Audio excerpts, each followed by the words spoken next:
This is the fifth and the last video on my series of talk on learning a language. In the earlier videos I have discussed the very basic things that we all have to know and we have to keep in mind and we have to practice in order to learn a new language. Now comes three important points, that if you want to learn a language you have to know the idioms. What is idiom? In every language there are idioms. Idioms are when words are used, words they have a general meaning. We all know the meaning of that meaning, but they are often used in a different sense. And it adds beauty to the language. That is called idiom. And for example, in English we have at sixes and sevens. When you say something is at sixes and sevens, you mean things are not properly arranged. They are just thrown here and there. To mean this, you say at sixes and sevens. The word six or the number 6 or the number 7 have nothing to do with that. But at sixes and sevens means it is not properly arranged. It is not properly placed. The same is the case when you say once in a blue moon. It means rarely. He visits our home once in a blue moon. It means he rarely comes to our home. So, blue and moon has nothing to do with that. But it is used in that sense. The same is the case with other languages. If I give example from Sileti, you will know, or Bengali, you will know that there is one vegetable, we call it kumra. This word kumra is also used to mean arrogance, to mean someone's haughtiness or pride.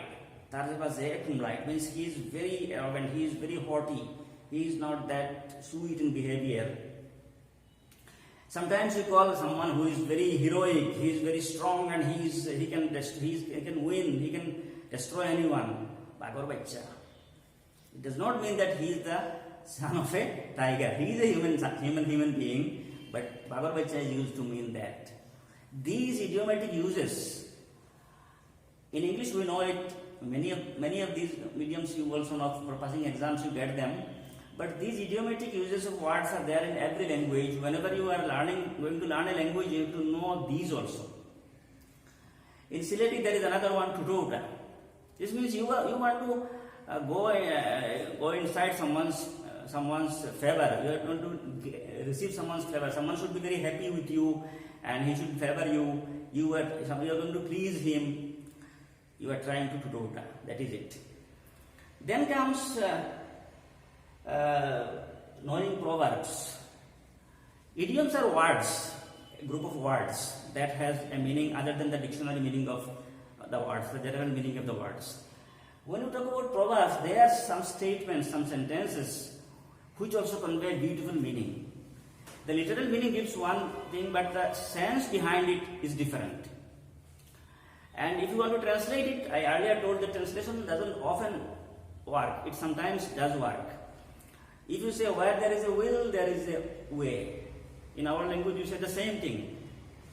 Where there is a will, there is a way. If you translate it into our language, it will become the same. It will have the same words. Ichcha takile upaya hoy.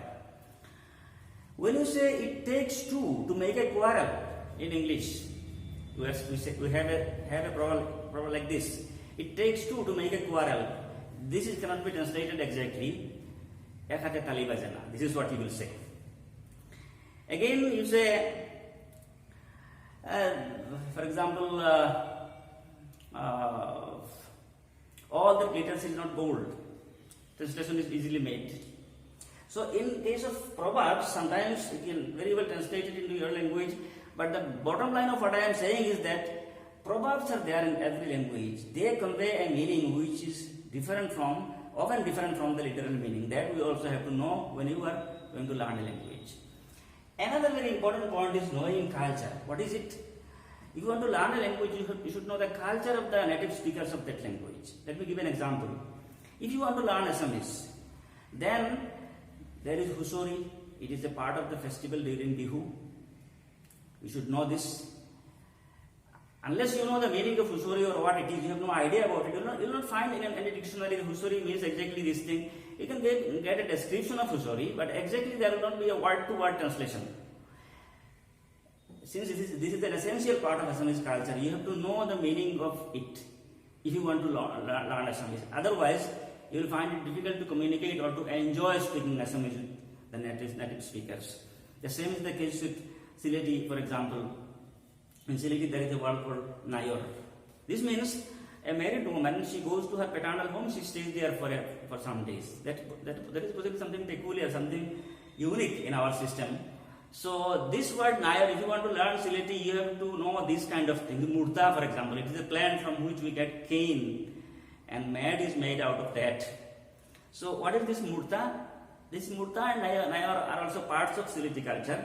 If you want to be able to speak in Sylheti well, you have to know these things. So the same is the case if you want to learn Hindi or English, then you have to know the culture of the native speakers.